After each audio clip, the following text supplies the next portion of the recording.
얘기를 안 하면 안 될 것 같아서. 왜냐하면 이번 주 가장 언론들이 많이 주목했던 뉴스고 너무 많이 나왔어요. 지금 이 시각에도 네. 보도가 쏟아지고 있고요. 네. 아마 내일 주말에도 이 보도가 쏟아질 그럼요, 겁니다. 그럼요. 한동훈 국민의힘 비대위원장 지명자죠. 26일에 지명이 되니 거기서 이제 통과가 그렇죠. 되니까 공식적으로 이제 통과가 되니까 지금은 지명자인데 지명자 한지명자. 네. 이 얘기를 하지 않을 수가 없습니다. 사실은 한동훈 이 법무부 장관 시절에 네. 그때 이 국민의힘 내부에서 의총도 하고 막 이렇게 하면서 한동훈 위원장이 이제 온다, 네. 비대위원장으로 온다 장관이 얘기가 나왔을 때 국민의힘 내부에서도 여러 가지 우려가 있었어요. 그렇죠. 김주 얘기까지 나오고 네. 여러 가지 얘기가 있었는데 이런 국민의힘 내부 목소리뿐만이 아니고 언론에서도 사실상 여러 가지 비판했단 말이죠. 한동훈 비대위 체제 관련해서는 네. 경향 한겨레 오마이뉴스와 음. 조선중앙동아일보가 네. 사실상 이번 주 초까지만 하더라도요 어. 논조가 어. 구별을 하기가 힘들 그래요? 정도였습니다. 통일됐나요? 통일이? 사실상 네. 이게 매체를 딱 가리고 네. 기사나 칼럼, 사설을 딱 보지 않습니까? 이 기사, 이 칼럼이 오마이뉴스 기사인지, 이 칼럼이 조선일보 기사인지 블라인드 테스팅 한번 해봤어야 되는데. 이 헷갈릴 정도로 어. 거의 비슷한 논조를 보였거든요. 네.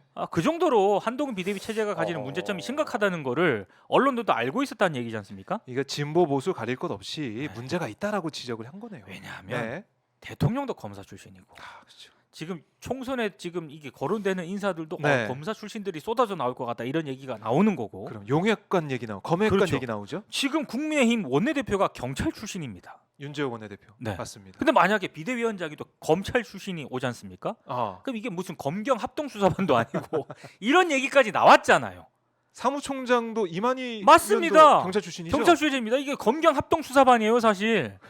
그러니까 이런 지적이 나왔기 때문에 조중동과 같은 보수신문, 윤석열 네. 정권에서 그나마 호의적인 어떤 그런 매체에서도 이거는 좀 곤란하다라는 사설과 칼럼이 많이 실렸잖아요. 이건 너무한다. 이러면 안 된다. 그렇죠. 말리는 칼럼이 있었다. 굉장히 많았죠. 예. 심지어 동아일보 어떤 대기자 같은 경우는 이기용 대기자라고 얘기는 드리지 않겠습니다만 김건희 리스크 이거 해결하려고 김건희 여사 사저로 가라 이런 칼럼까지 실었지 않습니까? 그런 기계였다라고 한다면 야. 지금 한동훈 비대위원장 지명됐잖아요. 어제 됐습니다. 그럼 오늘 네. 사설과 칼럼에서 음. 비분 관계의 어떤 그런 그렇죠. 입장, 그렇죠. 이건 안 된다. 다시 한번 생각해라. 라고 얘기를 해야 되는 거 더 아니겠습니까? 세게 얘기를 해야겠죠. 그렇습니다. 논리상. 꺾더라고요. 꺾었어요? 왜 그러지? 아니 사설이나 예. 칼럼에서 한동훈 비대위원장이 뭐 용산과의 수직적 당청 관계라든가 당정 관계라든가 네. 아니면 대통령에게 만약에 할 말을 제대로 못한다. 그리고 김건희 리스크라든가 네. 김건희 특검법에 대해서 한동훈 이 비대위원장이 만약에 대통령과 용산에 제 목소리를 내지 못한다라고 한다면은 네. 국민의힘 한동훈 비대위 체제는 굉장히 좀 비판을 많이 받을 것이다라는 정도의 그 정도로. 그러니까 이를테면 어제까지는 예. 수위가 이 정도였습니다. 근데 됐잖아요. 네. 그러면 됐어요. 이렇게 가야 되는 거 아닙니까? 근데 됐어. 되니까 이렇게 갑니다. 이왕 된 거 잘했으면 좋겠다 이런 건가요? 그렇습니다. 이렇게 해야 잘한다.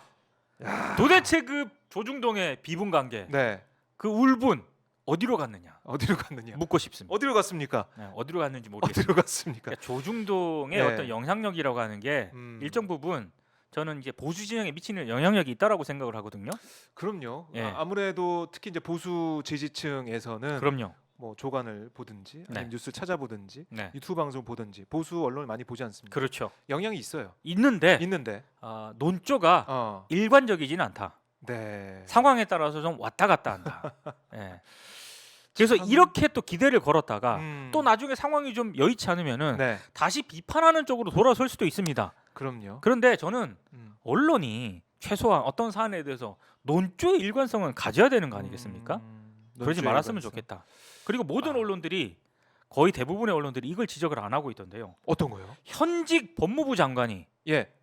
거의 중간 과정 없이 음. 바로 집권 여당의 대표로 가는 거잖아요. 그렇죠? 이거. 그렇죠. 대표직이죠. 비대위원장. 이래도 돼요? 저는 왜 이 부분에 대해서 지적을 하지 않는가? 네. 현직 그렇죠. 법무부 장관이었습니다. 현직 법무부 장관. 바로 직행하는 거예요. 직행이죠.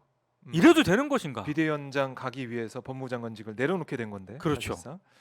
이것도 따져봐야 되는데 지금 워낙에 다른 사안들이 또 물려 있다 보니까 네. 한동훈 장관, 한동훈 지명자가 김건희 특검법에 대해서 어떻게 반응할 것이냐, 네. 뭐 이준석 전 대표를 만날 것이냐, 네. 여러 가지 지금 사안들이 보도가 되고 있다 보니까 중요한 부분. 기본이 되는 부분에서 언론들이 음. 지적을 안 하고 넘어가는 것 같아서 음, 지적을 한번 해봤습니다. 역시 예.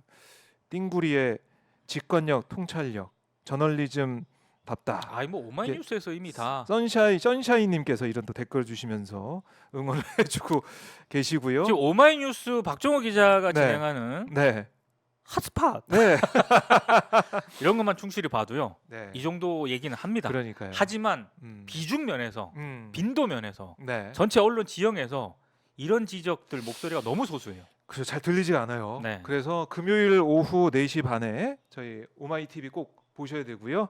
우리 띵굴 기자님이 나오시니까 민동희 평론가가 나와서 환한 얼굴로 화도 나지만 또 웃으면서 환한 얼굴로 함께 하니까 금요일마다 채널 고정 알림 설정해서 오시면 고맙겠습니다.